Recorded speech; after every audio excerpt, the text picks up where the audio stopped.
Welcome,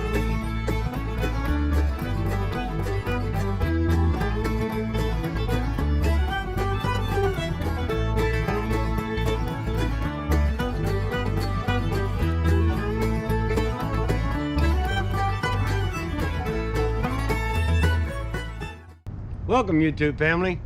Look, today I'm going to cover a few things that I carry on my rig that will help in roadside emergencies, get out of a bind and so forth.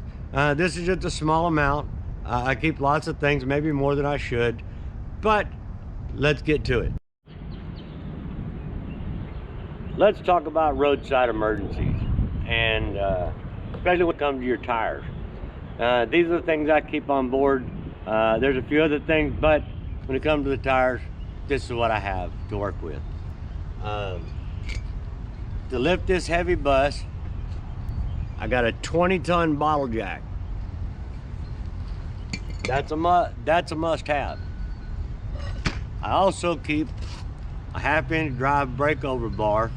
I got an extension and a socket that fits my lug nuts. And you will need this if you've got a stubborn lug nut that's stuck on there. You're gonna need a little extra power. And it also comes in handy for a pry bar. As you can see, mine might be a little bent if you can see that in the camera. Also, if you just got a nail in your tire, sometimes it's easier to patch it or plug it. On the side of the road, this is what I recommend. And the reason I recommend this is it's got heavy duty aluminum tools in it that will work for your larger tires and heavier duty tires like that's on our buses. So I totally recommend this. It's got the rope plugs in there and everything you need in this kit. After you get that tire plugged, you're gonna need to pump it up. Now, this is just an old pump I got, but whatever pump you get, I'll leave some selections down below that I recommend. But you need to make sure that you can plug it in or clamp it on your battery, and it's got enough hose or cord to reach from front to rear of your rig, your vehicle, whatever you're using. Very important. Not going to do you no good to have a pump if you can't get it to the air to the tire.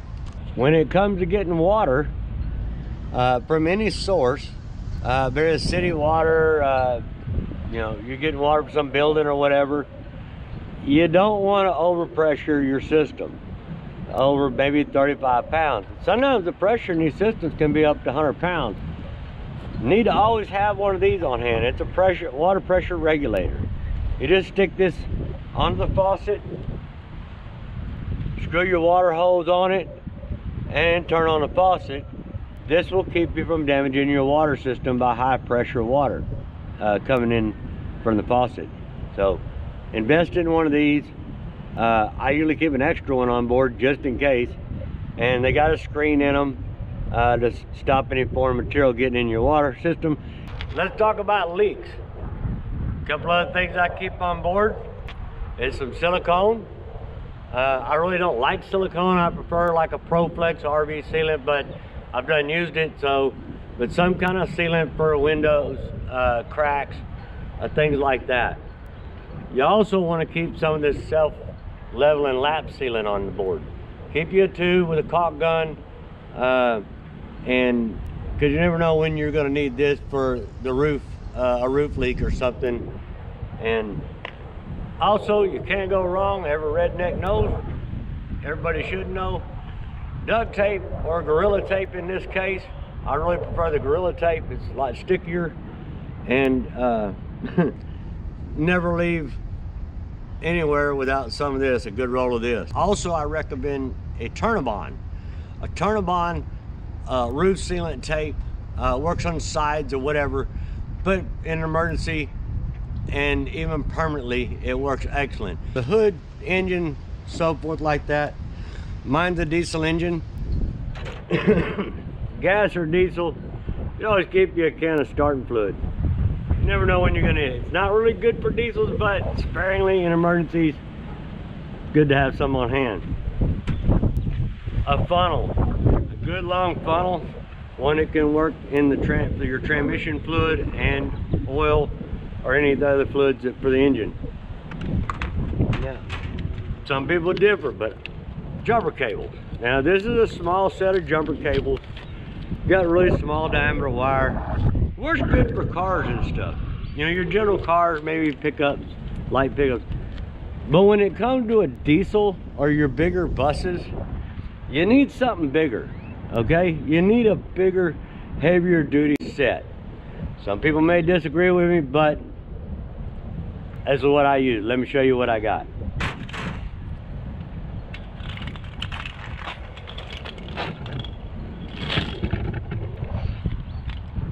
This here is a set of heavy duty jumper cables. If you look at the difference of the clamps, and those are pretty stiff compared to these little things, okay? That's some heavy duty jumper cables right there. Do you see the difference in the wires? Okay, jumper cables I like to use and have them on board. These are a set, they're 25 foot long, okay? You never know how far you're gonna need to go. And right here, I'm in this RV park. I may need to get over there. I may be in there may be some kind of obstruction in the way to get to me from where I need to jump from or jump to. Never hurts to have some extra footage. They cost a lot more than these, but well worth it. You can't go wrong, especially if you have a diesel engine or a larger bus with some bigger batteries or 2 batteries in that case.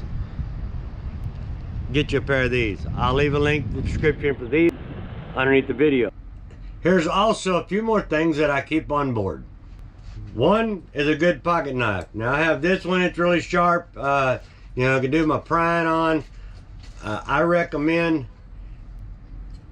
anybody, male, female, young, old, keep a good pocket knife, okay?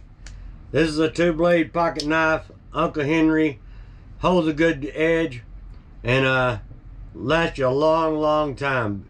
Good pocket knife, useful for a million different things. For self-defense, now, we're not going to talk about guns. Everybody has their different opinion on those. I know what mine is, but not on YouTube. We're not going to do that. But as a good backup to any firearm or primary is a good can of OC spray. Now this is the Fox brand and it's a law enforcement grade.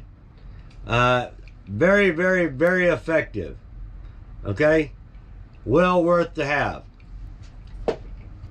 Also, as you know, daily use it, we use a lot of batteries.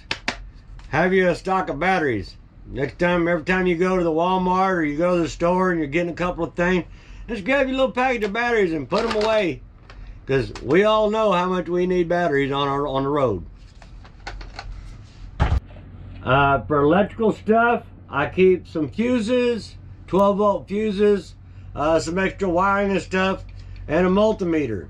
And you can always look up how to use these or anything else. Now, let's talk about tools, okay? I want to talk to you about tools. Even if you have no mechanical aptitude or ability, okay? Keep you a good set of sockets, wrenches, screwdrivers, pliers, crescent wrenches. Keep you a good tool set, hand tools on your rig, okay? Especially you ladies out there solo. If you don't have the knowledge or aptitude to fix some things, it might be a simple fix, and somebody comes along that has the knowledge, experience, and can do the job, but they may not be carrying the tools with them, okay? Very good investment. Get you some tools, all right? Put them away. Leave them in the package. I guarantee you that when you come across and you have a breakdown, you'll be glad you spent that money to have that tool set there. I can't tell you how many times that I've wanted to help somebody and they were broke down on the side of the road or somewhere and I wasn't in my bus, and I'm like, you know what? If I had the tools, I could help them. Okay? I stopped by, I thought, look, you know, what do you got going on? Oh, I need this. This came loose. And I could have fixed it.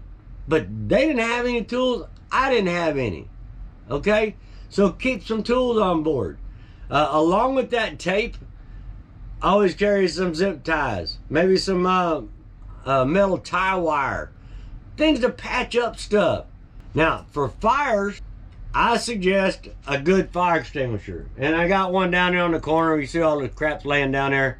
I got a fire extinguisher. Make sure it's current. Keep an eye on that gauge on it. Make sure it's good. Always keep one on board. Literally an RV, I've seen one catch fire, a Class A. And literally in 10 minutes, it was fully engulfed down to the frame. Okay? If you have a commercial RV, you're riding around in a tinderbox. Another tool I like to keep that I use often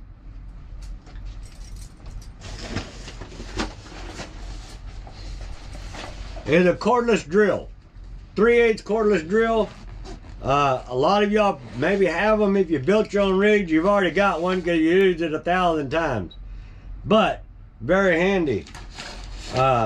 I keep a lot of extra screws and miscellaneous screws and stuff in here, but I got a good assortment of bits, drill bits, etc., and I keep them all in a case ready to go.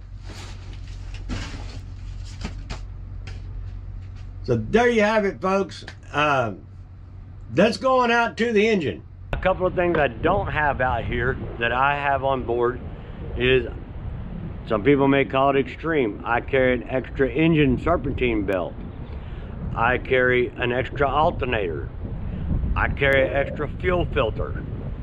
And I keep a couple other parts that I replaced. They were still good, but when I got the bus up to snuff and I was doing a lot of engine work, I replaced a bunch of parts. Even though the other parts were still good, I put new ones on anyway, did the precautionary measure. And I kept those old parts with me. I cleaned them up, wrapped them up, and I got them stowed away underneath my cabinets. And we're not gonna go into pulling all that out. But anyway, let me know in the description what you keep on board or what you recommend that I should have. And so the others that are watching this video now and in the future can go down through the comments and see your ideas. I might do another video with your comments and bring that up and let people know that you helped everybody else. And that's what I do these videos for. I want to help others to get down the road, be safe, and enjoy their time in the schoolie van life world. So y'all keep coming back. This is the Free Range Nomad. You never know what's going to happen next.